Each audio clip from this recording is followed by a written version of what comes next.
नमस्कार. खोबरं, लसूण, अद्रक, मिरची आणि थोडंसं शेंगदाणे, लाल मिरच पावडर, काळा मसाला, हळदी, धने असं सगळं मसाला आहे ना आपण पाणी घालून छान असं वाटून घ्यायचं. आपण बनवणार आहोत आज बटाट्याची भाजी.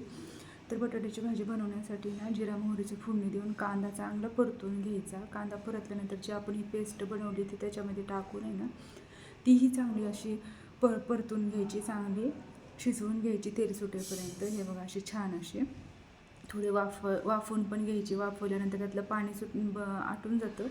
थोडं रस्सा होण्यासाठी थोडंसं पाणी टाकून परत ती गिरवी आपल्याला छान अशी शिजवून घ्यायची. ही बघा अशी छान अशी आपली गिरवी तयार झाली आहे. त्याच्यामध्ये आता थोडासा काळा मसाला टाकायचा आणि ही छान परतून घ्यायचं. आता ही वाटाणा टाकून दिला त्याच्यामध्ये, एक बटाटाही टाकला त्याच्यामध्ये.